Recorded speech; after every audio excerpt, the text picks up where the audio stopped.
Assalamualaikum warahmatullahi wabarakatuh. Bismillahi alhamdulillah. Wala hawla wala quwwata illa billahil aliyyil azim. Ashhadu an la ilaha illallah wahdahu la syarika la. Wa ashhadu anna Muhammadan abduhu wa rasuluh la nabiyya ba'dah. Allahumma salli wa sallim wa barik ala Sayyidina Muhammadin wa ala alihi wa sahbihi ajma'in, amma ba'd. Yang kami hormati para ulama, para ustadz, hadirin hadirat, bapak-bapak, ibu-ibu yang dimuliakan Allah Subhanahu wa ta'ala. Alhamdulillah, Allah Subhanahu wa ta'ala masih memberikan kesempatan kepada kita, masih memberikan kekuatan kepada kita, masih memberikan kemudahan kepada kita, sehingga kita masih bisa melaksanakan salat maghrib jamaah. Kita lanjutkan dengan majelis taklim. Ini semata-mata karena hidayah dan kekuatan daripada Allah Subhanahu wa ta'ala. Maka mudah-mudahan seluruh ibadah yang dilakukan diterima oleh Allah Subhanahu wa ta'ala, menjadi sebab dosa kita diampunin oleh Allah, menjadi sebab dosa orang tua kita, mertua kita, keluarga kita, guru-guru kita, orang kampung kita, bahkan umat seluruh alam diampunin oleh Allah, menjadi sebab selamat daripada api neraka dan masuk surga tanpa dihisab oleh Allah Subhanahu wa ta'ala. Dan mudah-mudahan yang masih sakit, punya penyakit, disembuhkan penyakitnya oleh Allah Subhanahu wa ta'ala, dan setelah sembuh semakin taat kepada Allah. Mudah-mudahan yang masih punya masalah, masalahnya diselesaikan oleh Allah. Yang masih banyak utang, mudah-mudahan dimudahkan untuk melunasi hutang-hutangnya. Dan mudah-mudahan termasuk golongan daripada orang-orang yang istiqomah dari dunia, selamat sampai akhiratnya Allah Subhanahu wa ta'ala. Kita lanjutkan kajian kita. Bismillahirrahmanirrahim. Qala al-musannif rahimahumullah. Wa ruwiya an Ibni Abbas radhiyallahu anhuma an Rasulillah sallallahu alaihi wasallam qala lamma khalaqallahu ta'ala jannata 'adn khalaqa fiha ma la aynun ra'at wa la udhunun sami'at wa la khatara ala qalbin bashar. Summa qala laha takallamni faqalat qad aflahal mu'minuna salasan. Diceritakan daripada Ibnu Abbas bahwasanya Rasulullah sallallahu alaihi wasallam bersabda, di mana di saat Allah Subhanahu wa taala menciptakan surga Aden, yang di mana di dalam surga Aden ini diciptakan oleh Allah Subhanahu wa taala sesuatu yang tidak pernah dilihat oleh mata, yang tidak pernah didengar oleh telinga, dan bahkan tidak pernah terbesit sedikit pun di dalam hati manusia. Dan kemudian setelah Allah Subhanahu wa taala menciptakan surga Aden, Allah perintahkan kepada surga Aden tadi, takalam nih, coba katakan kepadaku, bicara kau kepadaku. Maka surga Aden dari bicara, yaitu qad aflahal mu'minun, beruntunglah orang-orang beriman, salasan, sampai 3 kali.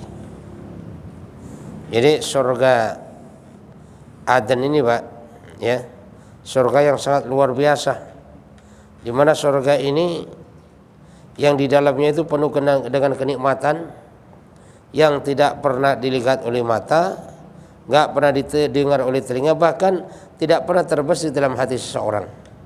Jadi enggak bisa bagaimana membayangkan indahnya surga, enggak bisa kebayangin. Kalau masih bisa dibayangin, itu berarti bukan surga. Jadi enggak bisa dibayangin. Yang penting intinya bagaimana kita yakin. Ya. Karena ngebayangin enggak bisa juga. Karena enggak terbesit di dalam hati seseorang pun bagaimana itu keindahan dan kenikmatan daripada yang namanya surga Aden. Lah, lalu kapan tahunya? Besok kalau sudah masuk baru tahu rasanya.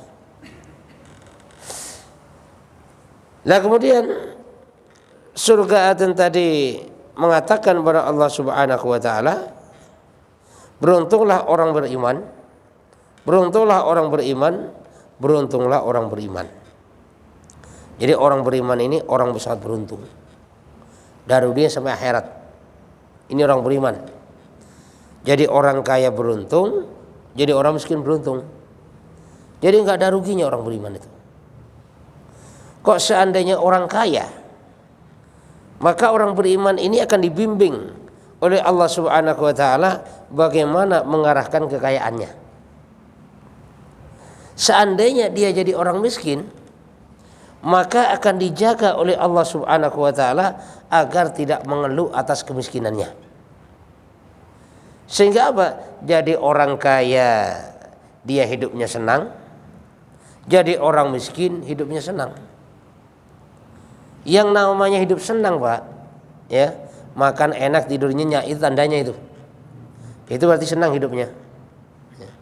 Orang yang hidupnya nggak senang, dia kaya, Pak, duitnya banyak, cuman mau tidur susah, mau makan susah. Ini tandanya orang nggak senang nih, nggak senang hidupnya. Jadi orang yang hidupnya senang itu makan enak, tidur nyenyak. Bahkan sambil duduk pun bisa tidur tuh, Pak. Itu tanda-tandanya orang hidupnya senang. Ya.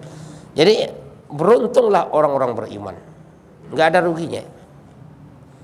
Karena yang namanya urusan dunia ini nggak bisa dijadikan sebagai takaran kesuksesan seseorang. Misalnya, itu kan kaya, orang sukses, enggak juga itu. Kenapa? Karena banyak juga orang kaya yang hidupnya susah. Banyak juga orang kaya yang hidupnya bermasalah. Sehingga dia punya harta, hartanya bermasalah. Dia punya anak, anaknya bermasalah. Dia punya istri, istrinya bermasalah. Dia punya pembantu, pembantunya bermasalah.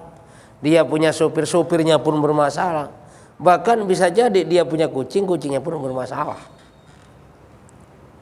Artinya apa?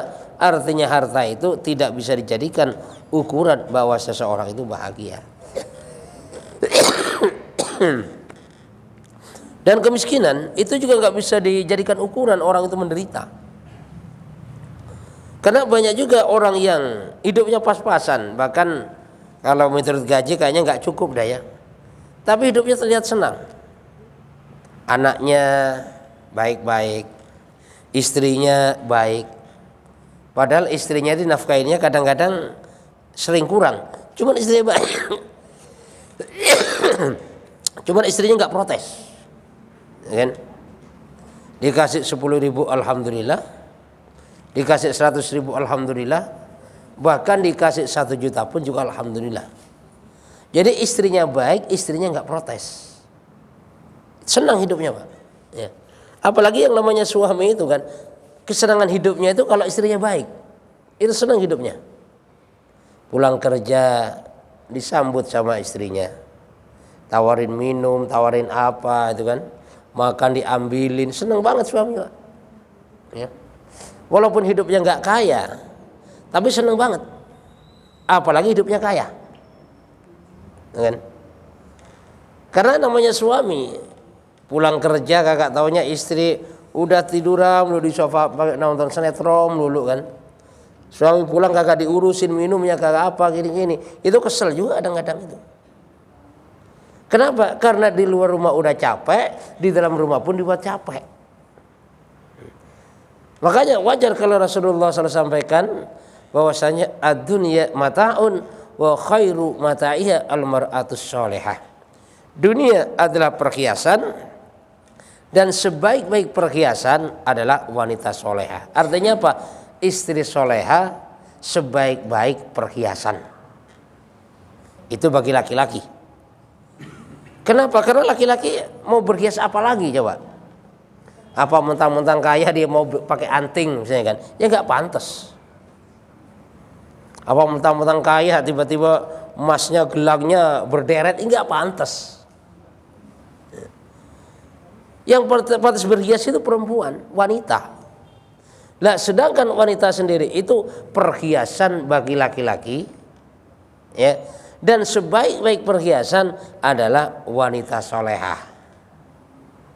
Walaupun misalnya serba pas-pasan, rupa pas-pasan, harta pas-pasan, semuanya serba pas-pasan, tapi kalau solehah, Pak, itu menyenangkan hati. Ya. Suami pulang kerja udah diambil minum, dipijit-pijitin lagi, seneng Pak. Ya kan? Udah tahu capek masih ditanya, "Bapak capek ya?" Itu obat itu Pak. Ya.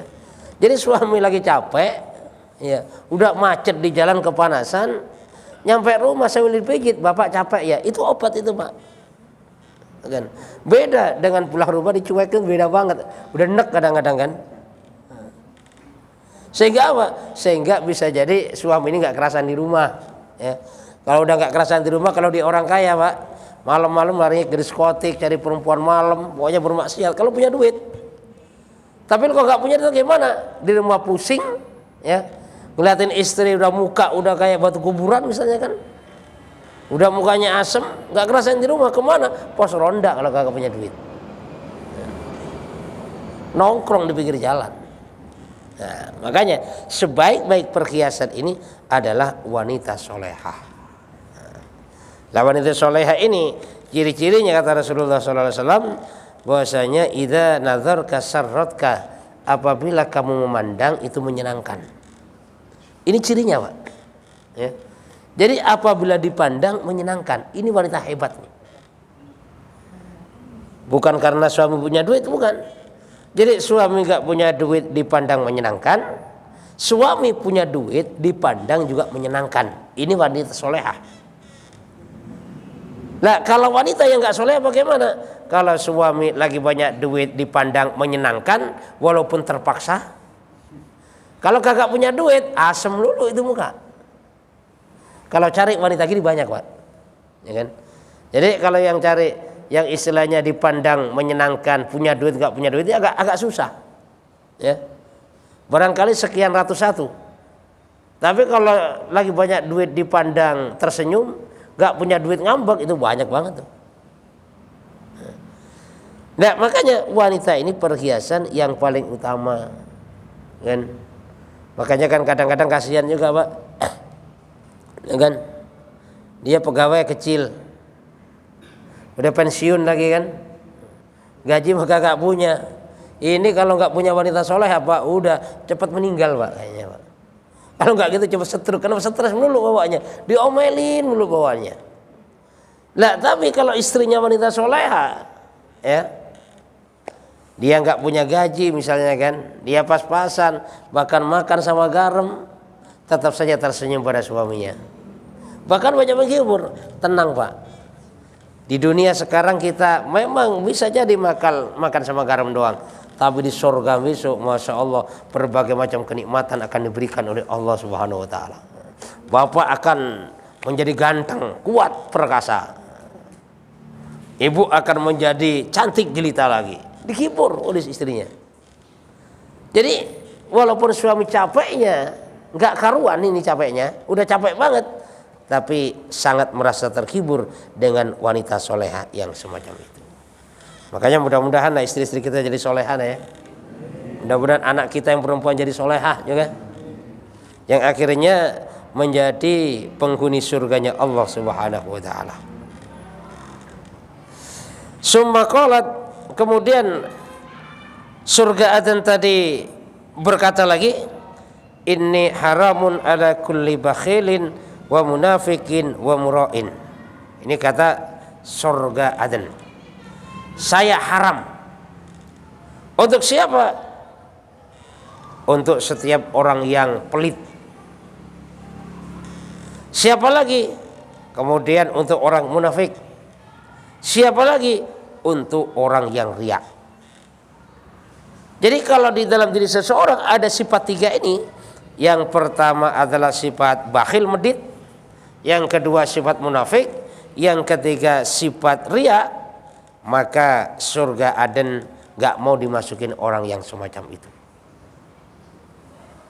Jadi orang bakhil, bakhil itu medit Pak, kikir. Kalau orang udah medit Pak, udah pelit banget, pelit pakai banget tuh. Jangankan untuk orang lain, dimakan sendiri pun sayang. Itu orang pelit banget tuh. Sampai dulu Pak pernah ada di kampung, saking kepingin kayanya Pak, kerjanya semangat dia, sampai akhirnya dimakan sendiri aja pelit, dimakan anaknya pelit.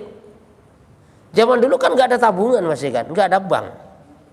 Ya namanya juga di kampung. Sehingga duitnya itu ditaruh aja di kotak udah. Pokoknya ditumpuk-tumpuk duitnya.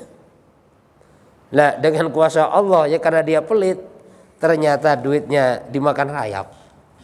Akhirnya apa? Habis juga itu kan. Nah itu orang pelit itu. Ya. Nah makanya dalam kehidupan kita itu usahakan sifat pelit itu jangan ada. Kita usahakan bagaimana sifat dermawan. Kenapa? Karena kita punya harta, kalau tidak kita keluarkan untuk kebaikan, maka suatu saat akan keluar juga. Ya. Jadi kita punya duit banyak, mau sedekah sayang nih, mau ngasih orang sayang nih, pokoknya mau bantu, pokoknya istilahnya mengeluarkan di jalan Allah Subhanahu Wa Taala sayang. Nah suatu saat duitnya pun akan keluar juga. Lalu bagaimana keluarnya? Bisa jadi keluarnya dengan cara dirampok orang misalnya, keluar juga itu duit. Bisa jadi kecolongan, bisa jadi ditipu orang, bisa jadi buat berobat, macam-macam. Intinya apa? Yang intinya duitnya itu keluar juga, ya kan? Nah, makanya sebelum duit kita itu keluar dengan cara terpaksa yang semacam itu harus kita keluarkan dengan rela hati. Ya, kita kasih anak-anak yatim, kita kasih orang-orang yang memerlukan. Misalnya kita lihat tetangga kita lemes banget nih, kan? Kayaknya dapurnya kagak ngebul, udah kita beliin beras, kita anterin beras rumahnya. Itulah harta kita sebenarnya. Kayaknya ini tetangga kita ini jalannya udah agak miring juga. Dilihatnya tiap hari kolektor datang, nggak taunya motor mau ditarik. Berapa 3 bulan kasih kalau kita punya. Itulah harta kita sebenarnya. Misalnya ini kan, ini ada orang rajin sholat, kita punya kontrakan, dia rajin ibadah, rajin baca Quran, cuman bayar kontrakan telat melulu, nah kan? Dia rajin ibadah, bukan dia malas kerja, belum ada kesempatan untuk kerja. Jadi kerja serabutan, kadang dapat, kadang enggak. Bayar kontrakan telat melulu. Kalau kita punya, udah panggil aja itu orang, Mas, Pak, udahlah mulai saat ini sampean nggak usah bayar kontrakan dah. Tempatin semau sampean sampai kapan terserah. Yang penting doakan saya buat ibadah ini rumah. Itulah harta kita yang sebenarnya.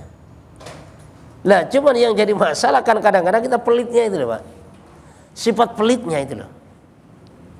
Punya uang 5 miliar, diutang keponakan 100.000, diomongin dulu tiap hari. Ponakan datang, kemarin ini belum bayar 100.000. Kayak ini datang lagi mau utang lagi ini ponakan. Diomongin itu tanda orang pelit. Lah tanda-tanda orang pelit, makanan sering dibuang. Makanan sih banyak. Sebenarnya banyak tetangga yang memerlukan, cuman kagak dikasih, simpen aja di kulkas berbulan-bulan. Ya. Udah 3 bulan busuk, buang ke tong sampah. Ini tandanya orang pelit. Lah tandanya orang nggak pelit, ya.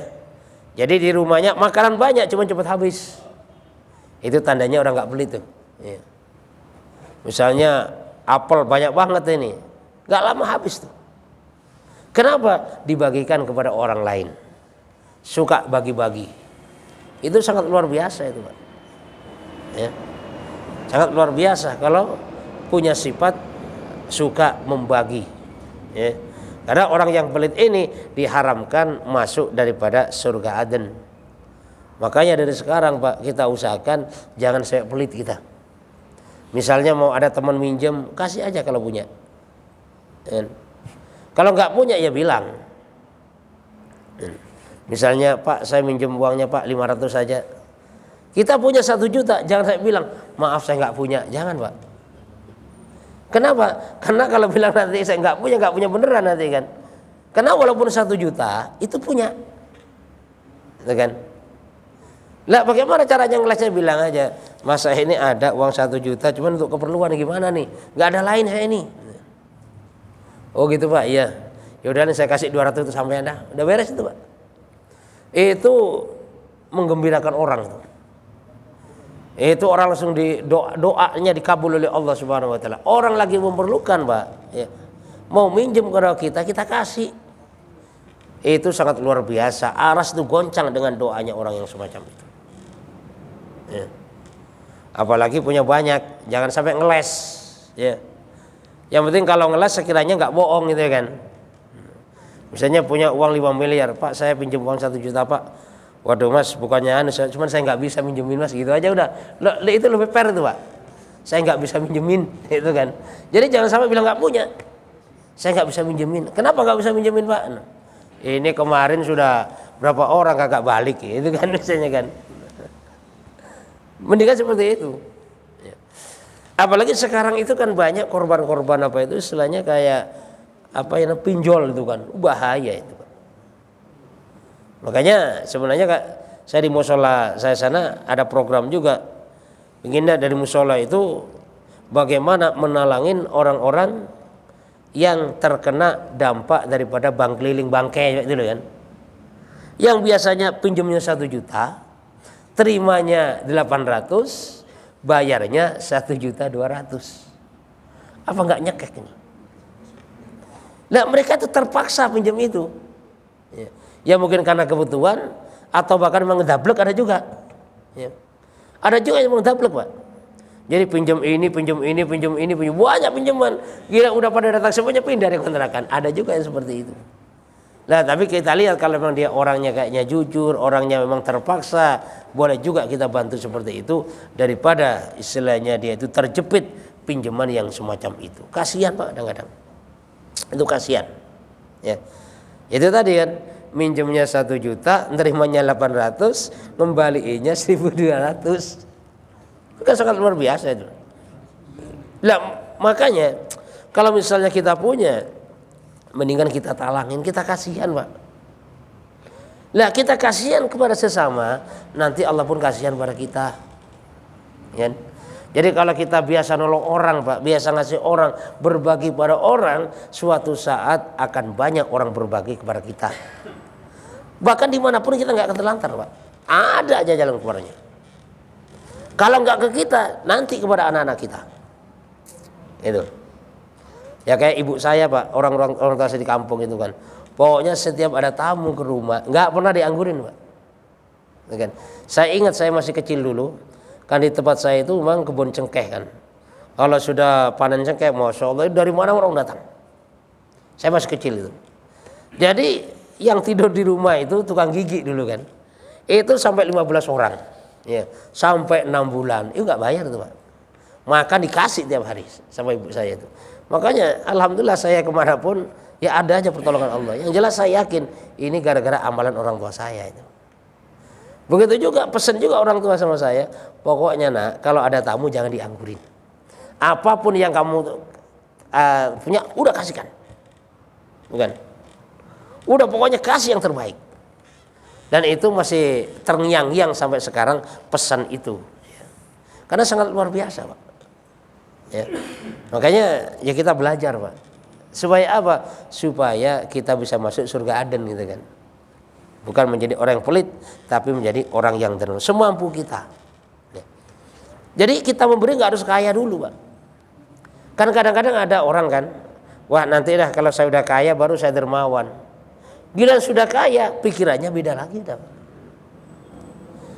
Kalau kita mau banyak ngasih, nggak harus kaya dulu, kan? Kenapa? Karena kalau nunggu kaya, kalau kaya, kalau enggak.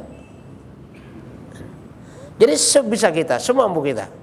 Jadi kita belajar berbagi.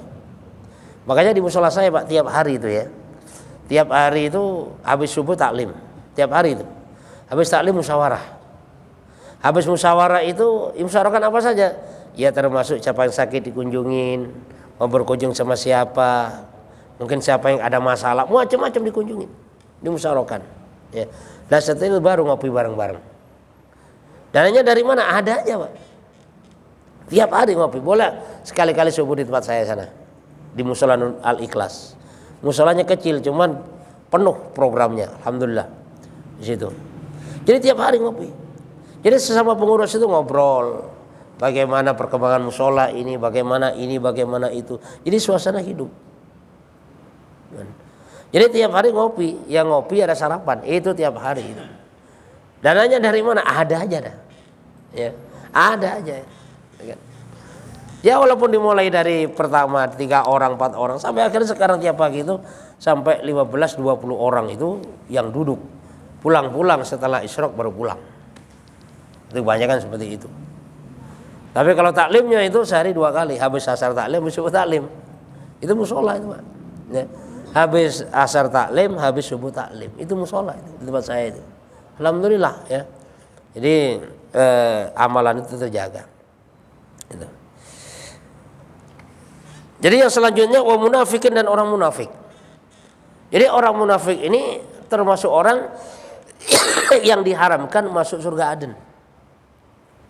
Jadi orang munafik ini yang pura-pura Islam tapi hatinya kafir. Jadi munafik. Munafik ini Pak, kalau penyakit ibaratnya penyakit dalam. Jadi penyakit dalam ini lebih parah daripada penyakit luar. Kalau penyakit dalam diobatin dari luar susah. Ya kan? Misalnya punya penyakit jantung, diolesin dari luar susah, Pak. Jadi orang munafik ini ibarat penyakit dalam susah obatnya. Berat penyakit dalam itu. Nah, makanya orang munafik ini termasuk haram masuk surga Aden. Nah, orang munafik ini condongnya kepada pengkhianat. Ya kan? Makanya orang munafik itu nanti disatukan hatinya dengan orang munafik. Orang kafir disatukan hatinya dengan orang kafir. Dan orang beriman disatukan hatinya oleh Allah Subhanahu wa taala sesama orang beriman. Makanya kalau misalnya ada orang beriman, hatinya beriman, dia bareng orang munafik nggak nyambung, Pak. Walaupun istilahnya berbagai macam retorika bacanya, tapi hati nggak nyambung. Kenapa? Karena orang kafir hatinya satu dengan orang kafir, orang munafik dengan orang munafik, orang beriman dengan orang beriman. Nah, orang munafik ini lebih bahaya daripada orang kafir, Pak. Kenapa? Karena kalau orang kafir ibarat penyakit luar, jelas dari luar. Tapi kalau orang munafik ibarat penyakit dari dalam. Lah makanya biasanya ya kalau sudah ada misalnya pengkhianat dari dalam itu yang bahaya, Pak. Itulah orang munafik. Nah, makanya kita belajar ya, jangan sampai dalam diri kita itu ada sifat munafik. Misalnya di hati kita ini ada kok rasa nggak suka sama seseorang, kita harus introspeksi diri, kenapa saya nggak suka sama dia? Kita harus mikir, Pak, kenapa saya nggak suka sama dia? Jangan-jangan saya ini orang munafik. Misalnya ada orang sholat rajin, baca Quran rajin, tapi hati kita nggak suka, nggak tahu nggak sukanya karena pokoknya nggak suka gitu aja. Maka kita perbanyak istighfar, mohon kepada Allah, ya Allah, kenapa saya nggak suka sama si fulan ya Allah? Jangan-jangan munafik ya Allah. Kita perbanyak istighfar kepada Allah Subhanahu wa taala. Kenapa? Karena kalau sampai terdapat sifat munafik, ini termasuk orang yang diharamkan masuk ke dalam surganya Allah Subhanahu wa taala. Yang ketiga, wa mura'in dan orang riya. Orang riya ini juga haram masuk surga Aden. Riya ini ingin dilihat orang. Makanya kan ada yang namanya riya, ada yang namanya sum'ah. Riya segala perbuatannya ingin dilihat orang. Sedangkan sum'ah ingin didengar orang. Bagaimana supaya orang dengar? Walaupun dia nggak ngomong, cuman bisik-bisik temannya, bilang ya kalau saya rajin ke masjid biar tahu dia. Itu sum'ah namanya, Pak. Lah orang riya ini hatinya kesiksa. Contoh gini, misalnya ada seorang pemuda, dia lagi ngincer anak gadis seseorang, orang ahli masjid. Makanya dia coba ke masjid dengan dandangan rapi, baca Quran dikencengin. Harapannya apa? Harapan calon mertua datang ke masjid. Gak taunya pada saat itu mertuanya lagi pergi, gak ke masjid. Wah. Nah, makanya dia kecewa. Ah, ini saya udah dandan lagi nih. Udah bawa martabak, katanya kagak ke masjid ini orang ini kan. Kecewa, Pak. Jadi orang yang beramal riya bukan karena Allah, itu akan penuh dengan yang namanya kekecewaan. Yang namanya orang kecewa maka gak enak banget dah. Ya. Kecewa karena apa saja gak enak banget, Pak. Namanya juga kecewa. Nah, makanya agar supaya terhindar daripada sifat kecewa, maka hindarkanlah daripada yang namanya sifat riya. Jadi orang riya ini beramal semata-mata karena Allah. Bukan gini, Pak. Kan kadang-kadang ada orang gini ya. Pak, kenapa Pak gak pernah taklim, gak pernah ke masjid? Wah, saya itu di rumah saja. Saya ngaji di rumah, sholat di rumah. Kenapa, Pak? Karena saya takut riya. Kata Imam Syafi'i, kalau orang meninggalkan suatu amalan karena takut riya, sesungguhnya dialah yang riya. Misalnya ke masjid takut riya, ngaji takut riya, sebenarnya dia itu riya orangnya. Itu kata Imam Syafi'i. Ya. Jadi orang riya itu inginnya dilihat orang. Warwi'an an Ali bin Thalib radhiyallahu anhu qala, diriwayatkan daripada Ali bin Abi Thalib radhiyallahu an, lil mura'i arbu alamatin, bahwasanya tanda-tanda riya itu ada 4. Jadi ada 4 tanda-tanda bahwasanya orang itu riya. Apa saja? Yaksulu idza kana wahda, malas apabila sendirian. Wa yansitu idza kana ma'an nas, rajin apabila banyak orang. Wa yazidu fil amal idza asna alaihi, dia bertambah semangat amalannya apabila dipuji. Wa yanqusu idza dzamma bi, dan berkurang amalannya, patah semangatnya apabila dicaci, dihina atau dimaki atau membuat hatinya tersinggung, itu langsung ngambek. Ini tanda-tanda orang riya. Nah, makanya perlu juga kita introspeksi diri kita. Kalau kita saat sendirian kita malas, dan di saat banyak orang kita rajin, saat ada orang yang muji kita semangat, bertambah semangat, saat ada orang ngomongin kita langsung patah semangat, kalau ada sifat demikian ini berarti kita tergolong daripada orang riya. Nah, lalu bagaimana kebalikannya? Kalau orang ikhlas, ada orang gak ada orang sama. Ini orang ikhlas. Ada orang semangat, gak ada orang semangat. Orang ikhlas nih. Dipuji orang ya seperti itu, dihina orang juga seperti itu. Itu orang yang ikhlas. Jadi gak terkesan. Walaupun misalnya dimusuhin satu masjid, gak ada yang suka sama di satu masjid, tetap saja dia tidak pernah terkesan. Prinsipnya apa? Prinsipnya bahwasanya saya ke masjid bukan karena mereka, saya ke masjid karena Allah Subhanahu wa taala. Ini tanda-tanda orang ikhlas. Jadi kebalikan daripada orang yang riya di dalam perbuatannya. Jadi walaupun gak ada orang, waktunya rajin-rajin, tetap aja. Walaupun banyak orang, waktunya malas ya malas. Itu. Jadi nggak tinggi hati saat dipuji dan tidak sakit hati saat dimaki. Ini tanda-tanda daripada yang namanya orang riya. Lah makanya Pak, selainnya kajian-kajian seperti ini bisa juga untuk introspeksi diri kita. Apa kita ini termasuk daripada golongan orang beriman? Apa kita termasuk golongan orang munafik? Apa kita termasuk golongan orang-orang kafir? Diri kita sendiri yang bisa mengukur siapa kita yang sebenarnya. Kenapa? Ya karena yang tahu kita ya kita. Orang lain nggak tahu kita. Yang namanya orang lain kan hanya menerka-nerka saja, itu orang lain. Yang tahu siapa kita sebenarnya adalah diri kita sendiri. Silakan Pak, barangkali pertanyaan.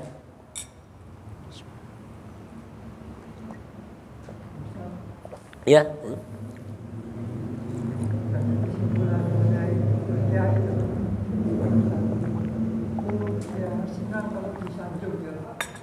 Iya. Jadi kalau disanjung dia senang, kalau dimaki, dilecehkan, dia patah hati, patah semangat. Contohnya gini, dia rajin ke masjid, gara-gara ada masalah dengan marbot ngambek ke masjid. Nah ini tanda-tanda orang riya, Pak, nggak ikhlas dia kan. Tapi kalau orang ikhlas itu, baik ada masalah dengan siapapun tetap aja ke masjid, nggak terkesan. Itu. Jadi tanda-tandanya disanjung dia tinggi hati, dia bangga. Kalau dihina dikit, tersinggung dikit, ngambek. Jadi kalau memang ada orang seperti ini, kita pun harus hati-hati. Karena ada, Pak, yang orang sifatnya itu mintanya dia ditinggikan terus, itu ada.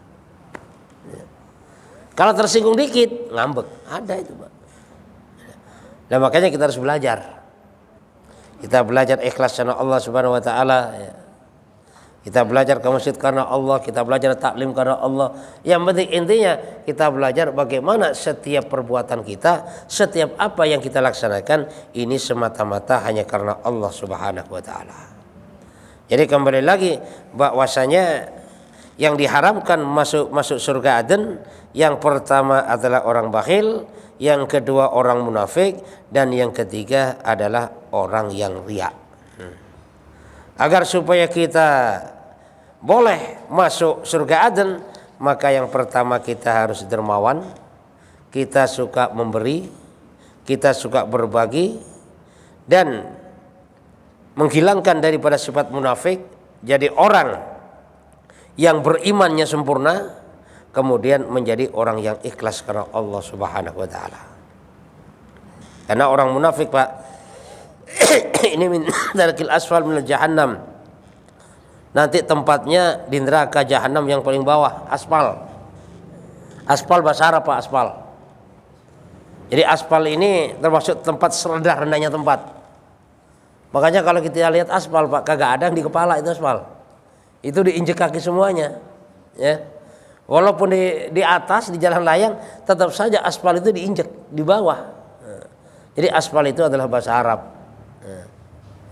Min darkil asfal min jahannam. Jadi orang-orang munafik ini besok adalah di derajat paling rendah di neraka jahanam.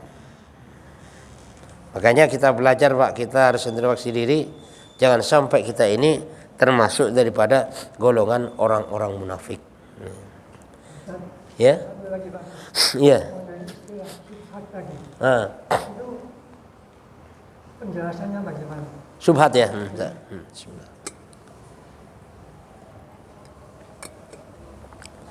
Jadi al haramu bayyinun wal halalu bayyinun wa ma bainahuma subhatun. Halal itu jelas, haram itu jelas, yang diantara keduanya remeng-remeng, nggak jelas halal atau haramnya, itulah yang disebut dengan subhat. Jadi barang subhat ini adalah barang yang remeng-remeng. Dibilang halal enggak juga, dibilang haram enggak juga, remeng-remeng. Ya. Lah, ya. Kalau menghadapi subhat ini, sikap kita gimana? Kalau menghadapi subhat, maka ambil yang halal yang terbaik. Jadi tinggalkan subhat. Dan kenapa? Karena subhat enggak jelas. Makanya lebih baik barang subhat ini kita tinggalkan. Ya mungkin kalau sangat terpaksa lah ya, terpaksa seperti kelaparan banget, ini ada apa itu istilahnya makanan punya siapa nggak jelas ini kan, tapi dia bimbang kayaknya ini halal haram udah halal aja dah kan. Kalau dalam keadaan terpaksa, istilahnya udah nggak makan beberapa hari, silakan tuh terpaksa. Tapi kalau dalam keadaan normal, yang namanya subhat itu diusahakan ditinggalkan sejauh-jauhnya, dan kita milik yang halal yang jelas, insyaallah ya. Mudah-mudahan Allah Subhanahu wa taala berikan kepahaman kepada kita. Subhanakallah bihamdika asyhadu an la ilaha illa anta astaghfiruka wa atubu ilaik. Assalamualaikum warahmatullahi wabarakatuh.